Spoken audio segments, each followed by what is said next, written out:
preguntarle a la senadora Julieta si nos puede decir cuánto va a costar la elección judicial del 2025 y la del 2027. Que es tramposa la pregunta que hace una legisladora acerca del costo que tendrán las elecciones para juzgados, tribunales y la Suprema Corte. Todas las propuestas que beneficien al pueblo son bienvenidas, siempre y cuando no sea a través de un reparto cupular como los de Coahuila.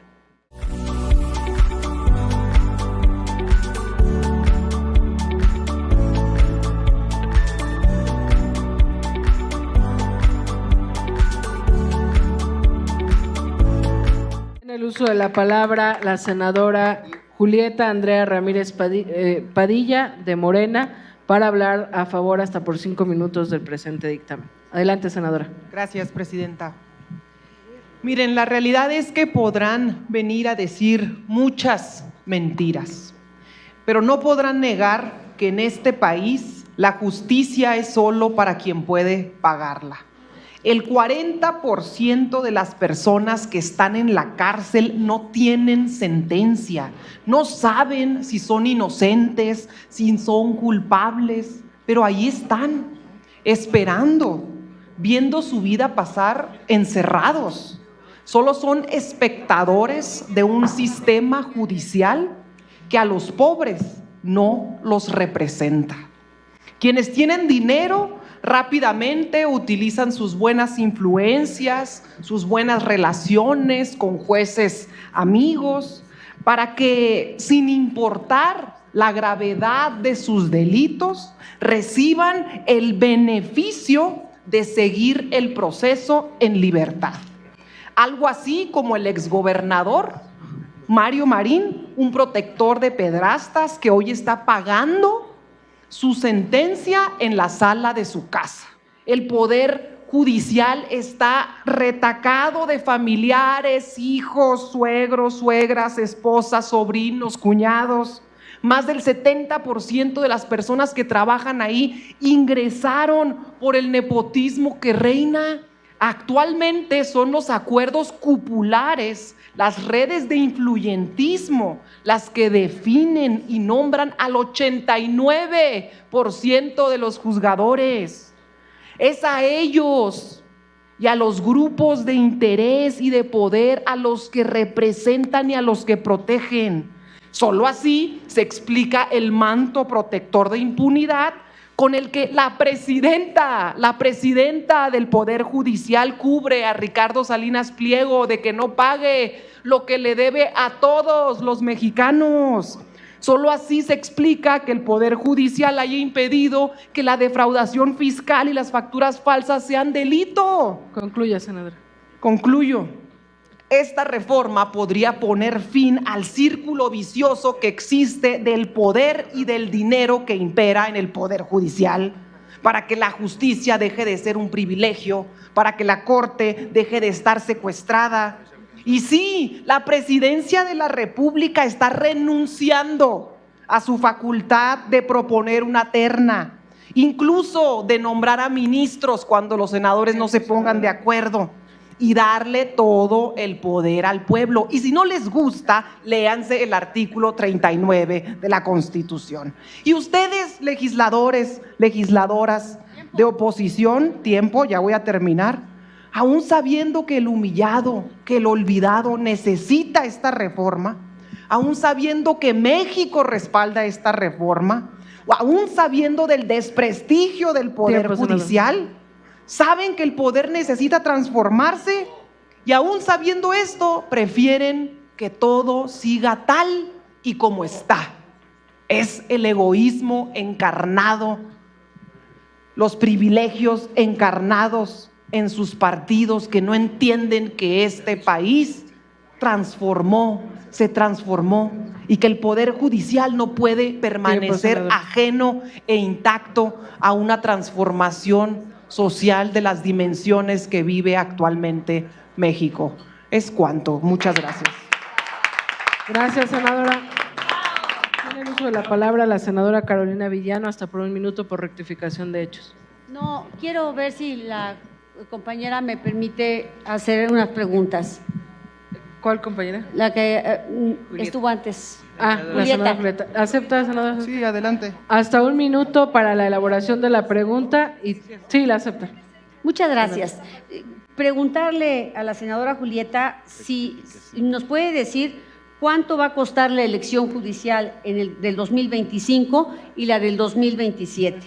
También me gustaría saber cuál es el fondo presupuestal a prever para el pago de indemnización a jueces y a magistrados que no sean electos en el 2025 o en el 27.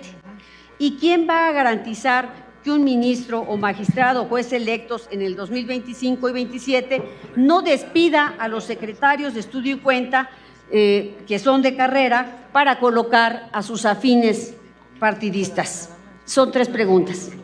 Gracias, qué bueno que hacen esa pregunta porque de hecho va a costar menos el proceso electoral que lo que nos cuestan actualmente los fideicomisos y fondos secretos que desconocemos el paradero de todos los recursos públicos porque terminan rigiéndose por el secreto bancario.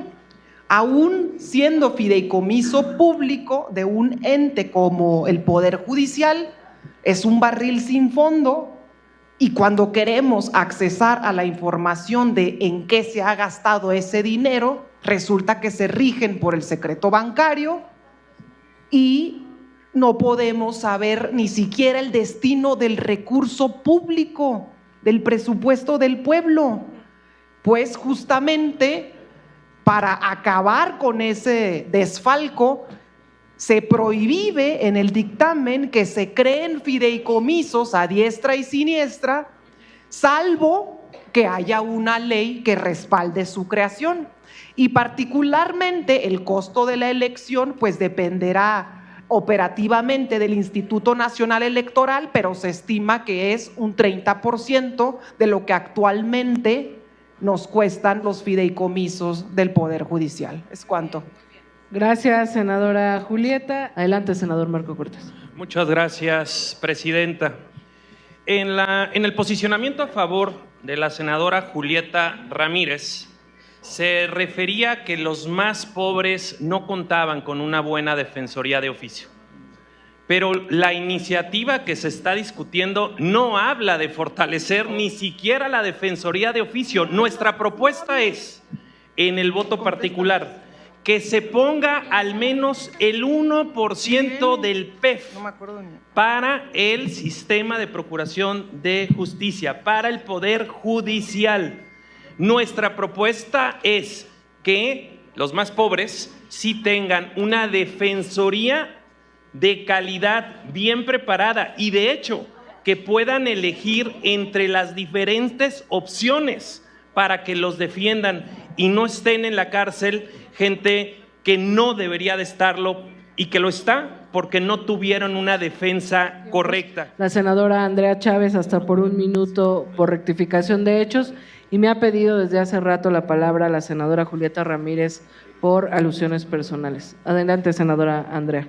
Gracias, secretaria. Solamente decirle al pueblo de México que nos está viendo a través de redes sociales y del canal del Congreso que es tramposa la pregunta que hace una legisladora acerca del costo que tendrán las elecciones para juzgados, tribunales y la Suprema Corte de Justicia de la Nación, porque se está planteando que el Consejo de la Judicatura Federal se divida en 2, en el Tribunal de Disciplina Judicial y en el órgano de administración judicial.